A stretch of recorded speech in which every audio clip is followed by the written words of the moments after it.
أعوذ بالله من الشيطان الرجيم بسم الله الرحمن الرحیم۔ شروع اللہ کے نام سے جو بڑا مہربان نہایت رحم والا ہے۔ فَأَزَلَّهُمَا الشَّيْطَانُ عَنْهَا فَأَخْرَجَهُمَا مِمَّا كَانَا فِيهِ وَقُلْنَا اهْبِطُوا بَعْضُكُمْ لِبَعْضٍ عَدُوٌّ وَلَكُمْ فِي الْأَرْضِ مُسْتَقَرٌّ وَمَتَاعٌ إِلَىٰ حِينٍ۔ اس وقت یہ ہدایت کر دی گئی تھی کہ اللہ کا دیا ہوا رزق کھاؤ پیو اور زمین میں فساد نہ پھیلاتے پھرو۔ یاد کرو جب تم نے کہا تھا کہ اے موسیٰ علیہ السلام، ہم ایک ہی طرح کے کھانے پر صبر نہیں کر سکتے۔ اپنے رب سے دعا کرو کہ ہمارے لیے زمین کی پیداوار، ساگ، ترکاری، کھیرا، ککڑی، گیہوں، لہسن، پیاز، دال وغیرہ پیدا کرے۔ تو موسیٰ علیہ السلام نے کہا، کیا ایک بہتر چیز سے بجائے تم ادنا درجے کی چیزیں لینا چاہتے ہو؟ اچھا، کسی شہری آبادی میں جا رہے ہو، جو کچھ تم مانگتے ہو وہاں مل جائے گا۔ آخر کار نوبت یہاں تک پہنچی کہ ذلت و خواری اور پستی و بدحالی ان پر مسلط ہو گئی اور وہ اللہ کے عذاب میں گر گئے۔ یہ نتیجہ تھا اس کا کہ وہ اللہ کی آیت سے کفر کرنے لگے اور پیغمبروں کو ناحق قتل کرنے لگے۔ یہ نتیجہ تھا ان کی نافرمانیوں کا اور اس بات کا کہ وہ حدود شرع سے نکل کر جاتے تھے۔ یقین جانو کہ نبی عربی کو ماننے والے ہوں یا یہودی، عیسائی ہوں یا صحابی، جو بھی اللہ اور روز آخر پر ایمان لائے گا اور نیک عمل کرے گا، اس کا اجر اس کے رب کے پاس ہے اور اس کے لیے کسی خوف اور رنج کا موقع نہیں ہے۔ فَتَلَقَّىٰ آدَمُ مِن رَّبِّهِ كَلِمَاتٍ فَتَابَ عَلَيْهِ إِنَّهُ هُوَ التَّوَّابُ الرَّحِيمُ۔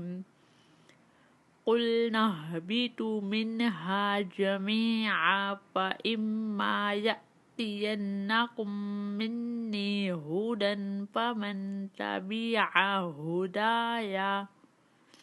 هُدَايَ فَلَا خَوْفٌ عَلَيْهِمْ وَلَا هُمْ يَحْزَنُونَ۔ یاد کرو وہ وقت جب ہم نے طور کو تم پر اٹھا کر تم سے پختہ عہد لیا تھا اور کہا تھا کہ جو کتاب ہم تمہیں دے رہے ہیں اسے مضبوطی کے ساتھ تھامنا اور جو احکام و ہدایت اس میں درج ہیں انہیں یاد رکھنا۔ اسی ذریعے سے توقع کی جا سکتی ہے کہ تم تقویٰ کے روش پر چل سکو گے، مگر اس کے بعد تم اپنے عہد سے پھر گئے۔ اس پر بھی اللہ کے فضل اور اس کی رحمت نے تمہارا ساتھ نہ چھوڑا، ورنہ تم کب کے تباہ ہو چکے ہوتے۔ پھر تمہیں اپنی قوم کے ان لوگوں کا قصہ تو معلوم ہی ہے جنہوں نے سب کا قانون توڑا تھا۔ ہم نے انہیں کہہ دیا کہ بندر بن جاؤ اور اس حال میں رہو کہ ہر طرف سے تم پر دھتکار پھٹکار پڑے۔ اس طرح ہم نے ان کے انجام کو اس زمانے کے لوگوں اور بعد کی آنے والی نسلوں کے لیے عبرت اور ڈرنے والوں کے لیے نصیحت بنا کر چھوڑا۔ پھر واقعہ یاد کرو جب موسیٰ علیہ السلام نے اپنی قوم سے کہا کہ اللہ تمہیں ایک گائے ذبح کرنے کا حکم دیتا ہے۔ کہنے لگے، کیا تم یہ مذاق کرتے ہو؟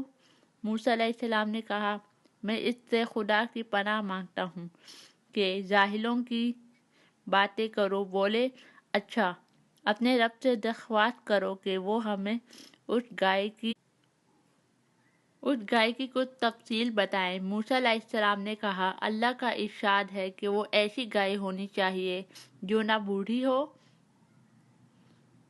اور نہ ہی بچیا بلکہ اوسط عمر کی ہو، لہٰذا جو حکم دیا جاتا ہے اس کی تعمیل کرو۔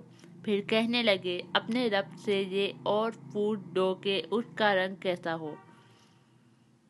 موسیٰ علیہ السلام نے کہا، وہ فرماتا ہے زرد رنگ کی گائے ہونی چاہیے جس کا رنگ ایسا سرخ ہو کہ دیکھنے والوں کا جی خوش ہو جائے۔ پھر بولے، اپنے رب سے صاف صاف پوچھ کر بتاؤ کیسی گائے مطلوب ہے، ہمیں اس کی تعین میں اشتباہ ہو گیا ہے۔ اللہ نے چاہا تو ہم اس کا پتہ پا لیں گے۔ موسیٰ علیہ السلام نے جواب دیا، اللہ کہتا ہے کہ وہ ایسی گائے ہے جس سے خدمت نہیں لی جا سکتی، نہ زمین جوتتی ہے اور نہ ہی پانی کھینچتی ہے، صحیح سالم اور بے داغ ہے۔ اس پر وہ پکار اٹھے کہ ہاں، اب تم نے ٹھیک پتہ بتایا ہے۔ پھر انہوں نے اسے ذبح کیا، ورنہ وہ ایسا کرتے معلوم نہ ہوتے تھے۔ صدق اللہ العظیم۔